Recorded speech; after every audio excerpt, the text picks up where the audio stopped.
Hello, everybody, and welcome to Chris's Comics Corner, episode 8. I am, as always, Chris, and this episode is a special one. This is actually the episode that made me want to do Chris's Comics Corner. So today we're going to talk all about Kickstarter and why Kickstarter is so important to indie comics.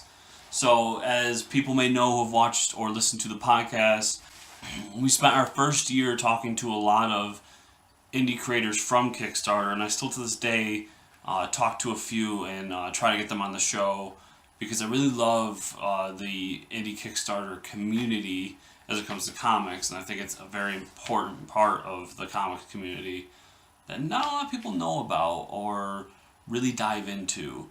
So today I want to talk about it and why I think it's important for more people to get in. So I'm going to start with a few statistics. Now, Kickstarter as a whole makes a ton of money every year. A lot of projects get funded, but an important thing to remember here is that out of all Kickstarter projects, only 36% get funded.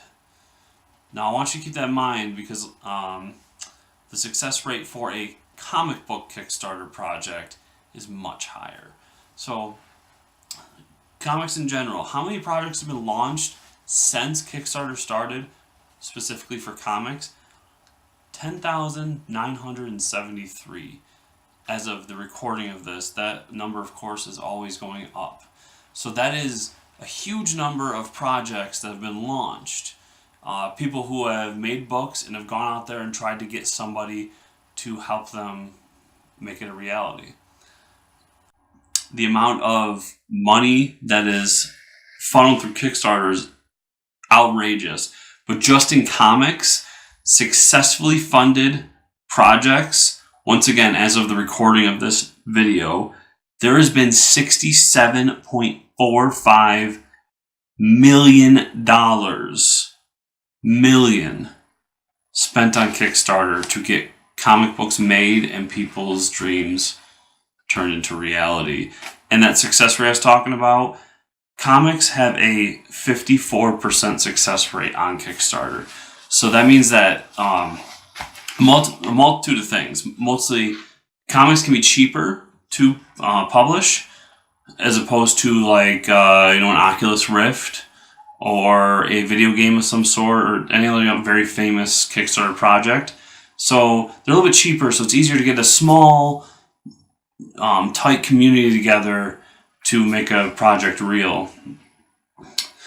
Also, that it proves that there's more talent out there than that is just at the publisher level, whether it's Marvel, DC, Image, all the way down to Zenoscope or an IDW or whoever. So there's tons of talent out there, tons of great work out there. A few that I follow really closely. Miles Greb is one. We'll hear more from him later in this episode. He's an awesome writer who makes books like After the Gold Rush and Espers. Once again, if you listen to the podcast, you know that I've talked about these books on there before. Travis Holyfield, one of the first guests we ever had on Fortress Comic News. He's done a bunch of stuff on Kickstarter and been really successful. I've had people that I know personally, like Joe Pangrazio, who has done his book Cthulhu Homes on Kickstarter and gotten it done and published successfully and made it so that he's able to now have issues around to sell online, to go to cons, the different things. So it really is in the name. It really kickstarts people's careers, quote unquote, in this community. And I think it's important because these people don't have to go to a publisher or an editor and say, is this okay? And have to worry about what they say on social media because they have their community and their community supports what they do and knows who they are and follows them and is accepting of what they do. So I messaged Miles and I asked him a few questions about his experience with Kickstarter and what he feels. So there's a few quotes that I really like that he gave me. So one, he says that Kickstarter is a lifeline for indie comics like mine, which is 100% true. Miles, as great as his books are, they tackle some issues that comic companies wouldn't want to tackle. Science, religion, atheism, stuff like this. These are big issues that most companies won't deal with, and Miles is able to get his books made and released because of Kickstarter. So as I was talking earlier about not having to enter the editors, he also says it lets us find our base and raise funds without an editor signing off, which once again, really important thing, because he can go out there and say, I want to make this book, and his community can come out and support him. And if people don't show up and don't fund it, then the book doesn't get made. But that's his community and his fan base telling him, like, you know, if Miles all of a sudden wanted to make the retelling of the Bible in comic form, his community would probably be like, this isn't what I want you to do. Like, you're the guy that I go to for truth and science and atheism and all these other different kinds of subjects. So what I'm getting at is that it really creates a community that's truly independent. These people depend on their community, their own ingenuity, their creativity, and everything to get their projects made and their projects turned into reality. I really think that if you haven't been on Kickstarter, you should look into it. It's such an amazing platform. Anyone doesn't know, it's one of those platforms that if you see a book that you like, you pledge towards it, and that money doesn't get taken out of your account until the campaign is done and the project is successfully funded. If it is unsuccessful, then no money is exchanged.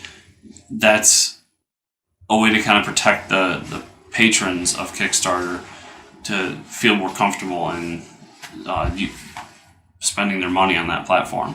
So I could ramble on forever, but I want to put out that I really love Kickstarter. I love the Kickstarter community. I love the comic creators on Kickstarter.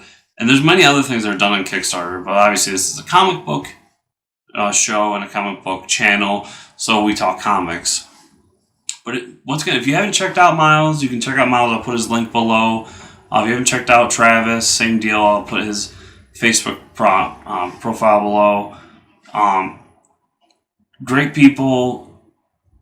Great content. Check out Kickstarter.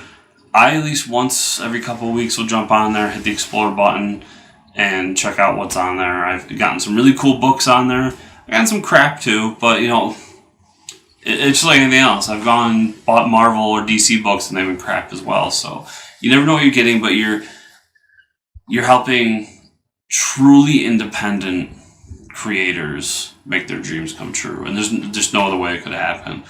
So if you like this video, right down below we got the like button. Like it if you enjoyed it. Thumbs down if you didn't. Let me know how I'm doing. So subscribe to the channel if you have a second. There should be a button somewhere, and there's probably a prompt up here or something. And share with a friend. I mean, if we're trying to grow here at Fortress Comic News. If you guys share, you can get us more views, more people in our community interacting, and it means the world to us here. So thanks as always for watching, and keep reading those comics.